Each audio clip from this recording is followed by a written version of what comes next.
Wait, what's the difference between a reboot and a remake? Because a remake is like a reboot where the studio doesn't care how the audience feels about the original movie, so they just keep the title, up everything else, and ruin both flicks in the process. See? And just like that, Sex and the City returns to television. It comes in the form of a highly stylish reboot called, fittingly enough, And Just Like That, which fans of the original HBO mega hit will recognize as one of Carrie Bradshaw's favorite go-to phrases. Viewers would often see these words emerge across her computer screen as she recounted the most pivotal events of her personal life. Carrie's career found her waxing poetic and occasionally pathetic in her newspaper column about the trials and tribulations of dating in 1990s Manhattan. I've spent my whole life deciphering mixed messages. I've made a whole career of it. With the timeline of this reunion picking up a little over a decade after the second film of the Sex and the City franchise, we find Miss Bradshaw, New York City, and two of her three besties 11 years older. Now in their 50s, Carrie, Miranda, and Charlotte are as sexy, savvy, and sassy as ever. But their romantic situations, not to mention Miranda's hair color, have changed dramatically. Therein lies the power of this deliciously crafted reboot. It brings just the right amount of what it was to what it has become now, making it feel familiar while at the same time opening new doors and offering new insights. Look, I understand that she was upset, but I thought I was more to her than an ATM. You are. With the same smart sense of fashion and even smarter sense of humor, this 10-episode return to Carrie's world is like meeting old friends for brunch on the Upper East Side. At the show's core, now as then, is the joy of female friendship, which all but guarantees its success. But in reflecting on this revival, we couldn't help but wonder, is there a tried and true set of criteria to make a reboot work? Based on what we're loving about And Just Like That, we've assembled a list which we believe can boost a reboot's chance of becoming a winner. Let's examine some recent and not so recent revivals to see if they measure up to our list of must-haves, which are: number 1, popularity of the original source material. Number 2, ability to maintain the unique spirit of the original in a way that feels authentic, while number 3, being relevant to the current zeitgeist. And last but not least, number 4, visible and audible touchstones, such as set design, theme song, familiar dialogue, return of OG cast members, aka the nostalgic factor. The first quality all good reboots share is kind of a no-brainer, which is that the original version from which they sprang forth were actually good. Nobody, and we mean nobody, would even be a little bit excited about watching a revival of 2007's insurance commercial-inspired Caveman. Yabba dabba doo. Seriously, don't do that. The smart money will always be on remaking a show that was, in its heyday, a hit. And not just a hit, a smash hit. An iconic presence that left an indelible mark on pop culture. Which is probably why CBS was eager to say aloha to both Hawaii Five-0 and Magnum P.I., two fan-favorite hour-long crime dramas that made their triumphant returns to TV in 2010 and 2018, respectively. The original Hawaii Five-0 was groundbreaking for many reasons, and Magnum P.I., well, that one had Tom Selleck and his signature stash, which is enough to turn any show into a classic, let's be real. That these two shows found and retained loyal present-day audiences can be attributed to the fact that they also satisfy our second must-have, which is that they are more than reasonable facsimiles of their old-school counterparts. From their shared tropical setting to those thrilling theme songs to the recognizable catchphrases. Book him, Dano. What, you want me to book him, Dano? That's funny. All the most memorable elements remain, hitting all the right nostalgia buttons. As soon as you see Thomas Magnum's flashy red Ferrari racing across your screen or hear that drum solo over Hawaii Five-0's opening credits, you know exactly where this is going.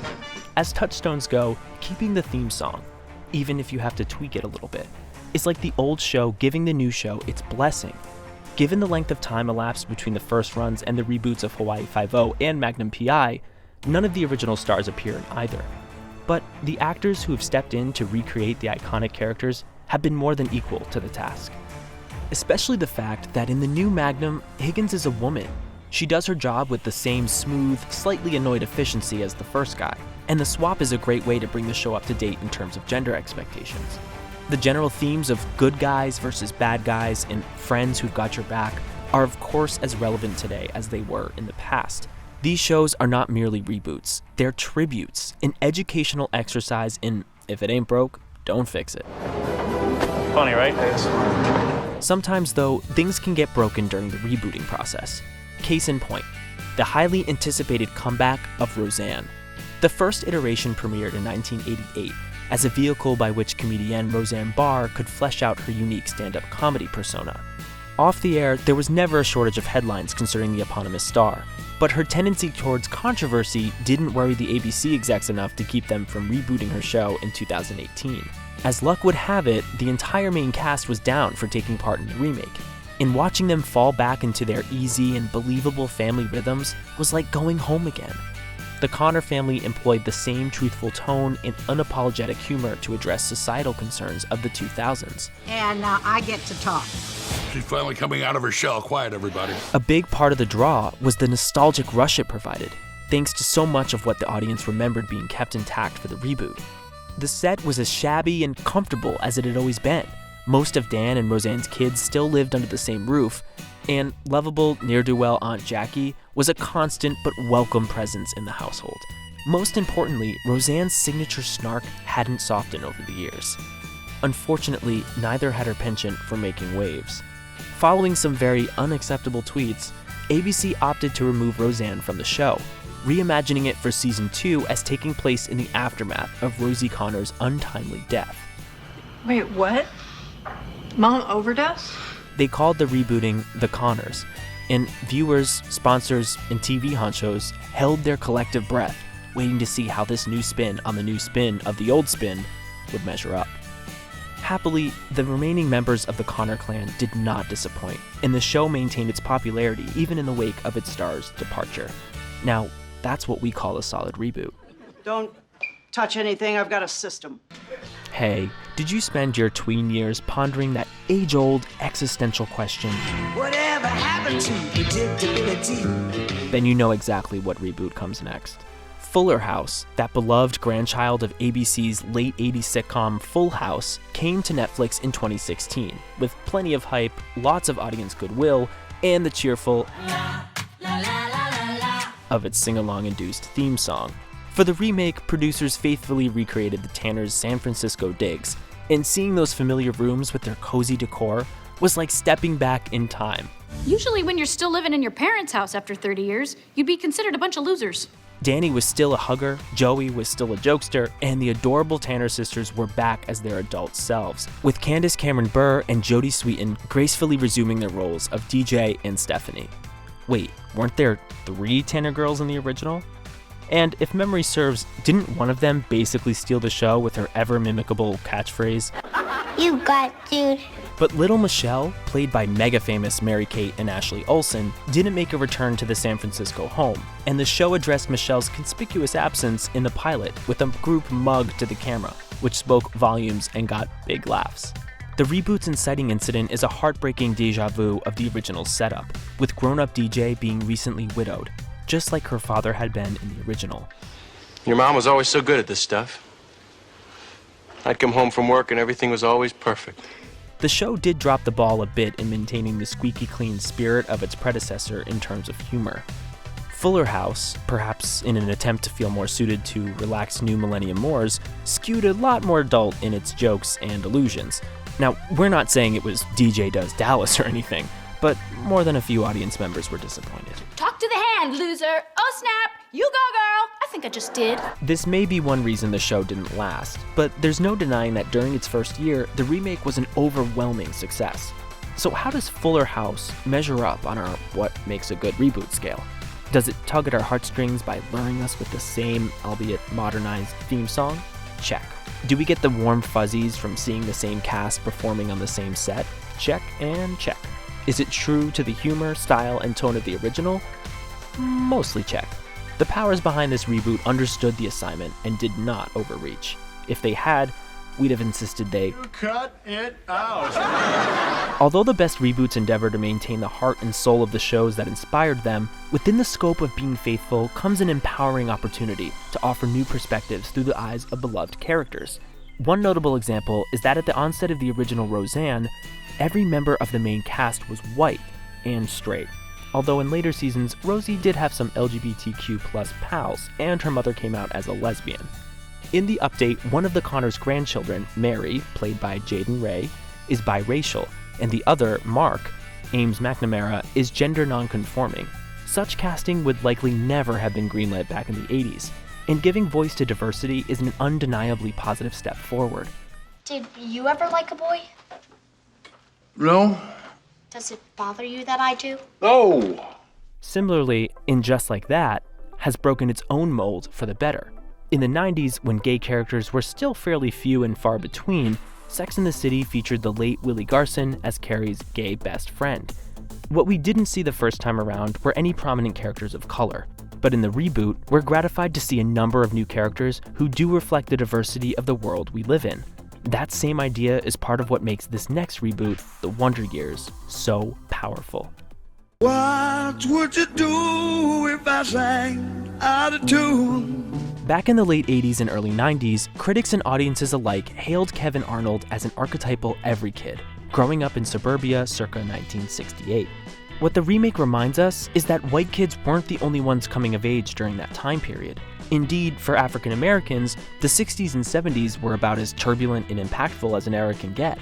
The genius of the new Wonder Years, in addition to its perfect casting and spot-on humor, is that it takes the audience back to that very same moment in history that Kevin experienced, but allows us to see it through the eyes of 12-year-old Dean Williams, played by Alicia Williams. Can I say something? Why do you need my help? I'm one of the boys too. In this regard, the spirit is very much true to that of the original, elevating this show to a more meaningful companion piece than a typical revamp. The two boys face the same universal nonsense that comes with middle school, but in the reboot, the larger events and emotions of the day are processed through a very different lens. For example, in the pilot, we see the Williams family reacting to the death of Dr. Martin Luther King Jr., a pivotal moment in America's history that wasn't even addressed in the original. For likable Dean, who sagely reflects on his childhood through the magic of voiceover, thank you Don Cheadle, it's a little bit puberty, a little bit politics, and a lot personal growth. And although the show employs a look-back format, it goes without saying that the topics it tackles in its world of 1968 are still profoundly relevant to today's viewers. So, is it a good reboot? Well, none of the original cast members appear, but it does have one major connection to its past. Fred Savage, aka Kevin, is executive producing the series and even directed the first episode. Even though much of the logistics are different, the show perfectly echoes the tone of the original. What counts here is that the guts of the series are very much intact. Alicia is not the new Kevin. He is 100% Dean, who is very much his own curious, likable, sensitive self. Why do you always want to talk? The Wonder Years of today scores high on the scale of what makes a good reboot, because it tells the kind of story that people will always want to hear, and it is eloquent in its messaging. Family is family, no matter what race, no matter what decade. The Wonder Years blazes its own trail by creating a concurrent parallel universe, whereas what In Just Like That and Fuller House have in common is that they are direct continuations of the shows they are based on. Technically, this is also true of the Connors, but there's a pretty gigantic twist. The last episode of the original shocked viewers by revealing that the whole final season was just a piece of fantasy written by Rosie to cope with her grief over Dan's death. And yet, 2018 rolls around, and there he is, having dinner at the kitchen table with the rest of the family. How did the show explain this? Yeah, well, they didn't. They made a joke about it. I thought you were dead. Why does everybody else think I'm dead? But nothing more was ever said on the subject. Fans simply suspended their disbelief and moved on, just as they did when Will and Grace showed up in 2017. Who are these old people? That's Will and Grace. You met them yesterday. It seems the creators behind this ever-engaging, whip-smart comedy didn't feel they owed anyone an explanation about how the series' first finale described what would become of its character in the future. Like Roseanne, the first episode of the Will and Grace reboot effectively reduced the original series finale to a vivid and entertaining fever dream that just happened to be shared by 10.2 million viewers. What happened to the children you had who grew up and got married to each other? That never happened. Oh, what a relief. Nobody wants to see you two raise kids. As satisfying and sometimes baffling as the continuation variety remake can be, there's definitely more than one way to approach a reboot, and that's by wiping the slate clean and starting fresh. These next examples are not reunion or continuation reboots. Rather, they are near total reimaginings that take an old series and use it as a sturdy jumping off point from which to beget an entirely new show. But that doesn't mean we can't evaluate them according to our list anyway. In 1975, comedic powerhouse Norman Lear produced One Day at a Time. In 2017, he and Netflix brought it back. According to the opening lyric of the upcycled theme song, "This is it." But is it really? Beyond the title, the particulars of the show bear only a minimal resemblance to the 70s version. Conceptually, there's some overlap. The show chronicles the emotional up and downs of a family in flux. Dad is out of the picture, and newly single mom Penelope, played by Justina Machado, is as feisty, determined, and adorable as Bonnie Franklin ever was. But that's not exactly a unique setup. In the reboot, timely issues have center stage, though the concerns the show was allowed to tackle back in the Have a Nice Day decade, the stigma of divorce, women in the workforce, teens engaging in low-voltage heterosexual activity. Stick with me, huh? We'll make it. I promise. Seem infinitely manageable when compared to the more complex concerns the Alvarez family must contend with in the 2020s. PTSD, alcoholism, racism, and homophobia. The biggest difference is that it is heavily informed by the fact that this is a Cuban-American family, and as an element of their culture, Penelope's mother Lydia lives with them, making this a dual matriarchal household. We've got superstar Rita Moreno shining bright as an abuelita with an attitude, which allows for a double dose of generational perspective. We do not put a hand that wipes the tears of our child down the front of our bloomings. But the presence of an additional mother-daughter combo somewhat dilutes the 2-against-1 kids versus mom energy that was integral to the ongoing tension that fueled the funny of the earlier version. Still, it's an admirable reimagining, even if it doesn't tick all the boxes on our what makes a good reboot checklist. Both the content and tone are at least reminiscent of the original. The nostalgic touchstones are subtle but definitely present, with the floor plan of the apartment looking just enough like the Romano Cooper homestead to spark a memory. The welcome reprise of the theme song is made even better by the fact that it was recorded by none other than superstar Gloria Estefan.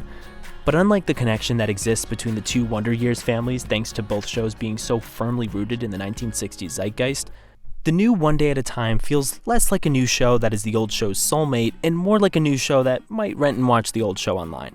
Because no one in our family has ever done that. As hooks go, Doogie Howser MD had an intriguing one. It followed the adventures of a 16-year-old doctor, played beautifully and without a hint of irony by Neil Patrick Harris. In the nearly 3 decades since the show ended, we've had to contend ourselves with watching everyday, run-of-the-mill grown-up doctors on television. Ugh.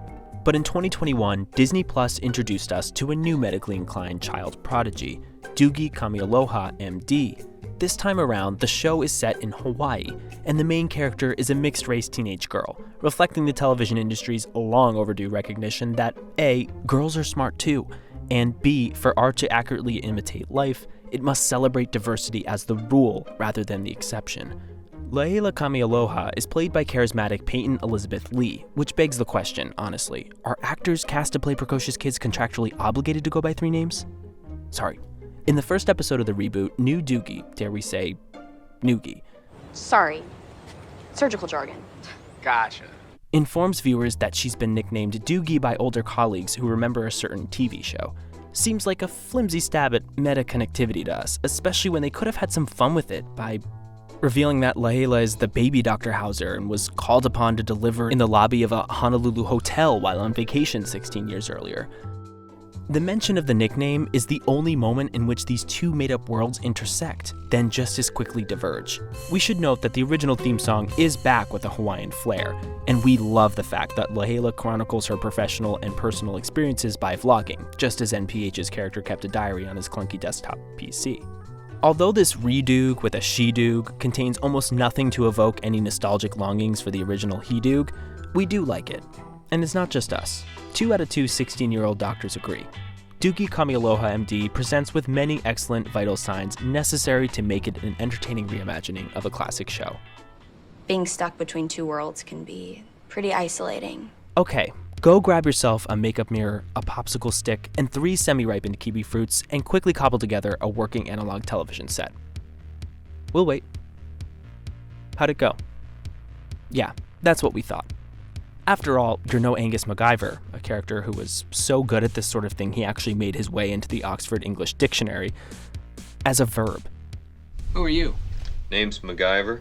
The original series, starring Richard Dean Anderson, first aired in 1985, and we imagine made a lot of people wish they had stock in the company that manufactures the Swiss Army knife.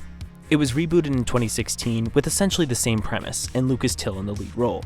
Skewing traditional weapons for wit, both MacGyvers work with a close-knit squad of government contractors. What's different this time is that the new MacGyver takes his entourage with him wherever he goes, whereas the old MacGyver was basically a solo act in the field. The names, ranks, and presumably serial numbers of the characters have been passed down to the new series, although MacGyver's boss, who was a man called Peter in the original, is now a woman called Patricia. New Millennium Girl Boss? Check. Although the new MacGyver series didn't wind up commanding the same level of love and loyalty as the first, nor did it have the pop culture or grammatical impact as the original, its 5-season run satisfies enough of our criteria to be called successful. I believe you. And speaking of successful, remember Love Boat, The Next Wave? No? Of course you don't, because it stunk. How about Team Knight Rider, the reboot of a show about a talking car? Don't recall that one either? We're not surprised, since it too crashed and burned. And yet the originals, The Love Boat and Knight Rider, were both major hits in their day.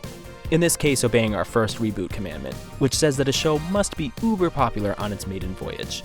Doesn't always ensure happy landings on the Saturday night lineup. And what's more, I don't intend to drive around in a car that talks back to me. Some reboots of great shows just aren't great shows. And that's okay. Like The Odd Couple. Apparently, when it comes to two divorced men sharing an apartment, there is such a thing as a saturation point. The Odd Couple went from being a play to a movie to a sitcom to a few more sitcoms, with the most recent returning in 2015 with stars Matthew Perry and Thomas Lennon as the mismatched Oscar and Felix. But whether you were rooting for Team Slob or Team Neat Freak, you lost. One of the major sources of tension in the original sitcom came from the fact that neither of the two main players had the wherewithal, neither financially nor emotionally, to live alone, so becoming roomies was their best option. In the reboot, both guys are fiscally solid and therefore could surely afford to pay rent on their own. So why torture themselves by living together? For laughs? That was the plan. It didn't exactly work. Aren't you laying it on a bit thick? If we're doing this my way, with dramatic flair and a strong narrative through line. Despite the presence of two of the funniest actors we know, the chemistry was as lackluster as the writing. And when your source material is coming from Neil Simon, you'd best score high marks in writing. There were plenty of similarities to the original. Oscar and Felix had the same occupations as their predecessors, they maintained vastly opposing housekeeping philosophies, and they lived in New York City. But the characters themselves never imprinted on audiences the way the combo of Jack Klugman and Tony Randall did back in the day. I don't have time to unravel your logic, Murray. Bionic woman Jamie Summers didn't fare much better in her 2007 return to television. But the new cyborg-esque Jamie didn't impress audiences the way her 70s inspiration had. The first Jamie was exciting to watch, with her incredible speed and hearing, but even if we didn't realize it at the time, the show's real attraction was the fact that it was totally kitsch, pure sci-fi camp. It had high stakes, thrilling action, and the coolest sound effects available at the time, making it a comfortable balance of science fiction and mainstream drama. Watching the original Bionic Woman was fun. The new Bionic Woman, not so much. Sure, we've all learned to be a little more introspective regarding our humanity these days, but the mechanically rebuilt Jamie Summers is played by Michelle Ryan as a brooding outlier, a confused amalgamation of nature and technology who would have been better spending less time on covert ops and more time seeking out an understanding therapist. The mood and the character were dark and serious, which is apparently not what audiences look for in a cyborg. It fell into the same dark psychology tropes that most superhero projects did after Christopher Nolan's Dark Knight dominated the box office and our minds. Let Bionic Woman serve as a reminder, though, that not everything is Batman, and it shouldn't be. The new series lasted a mere 8 episodes, while the original ran, in slow motion, for 3 seasons. Too bad they didn't consult our list. You're not kidding. So, why all the reboots?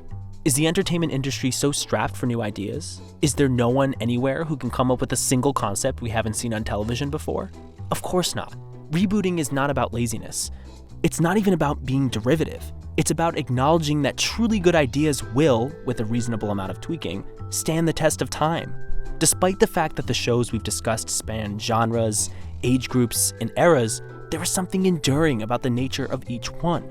Admittedly, there will always be a degree of je ne sais quoi as to why some creative undertakings strike a chord and others don't.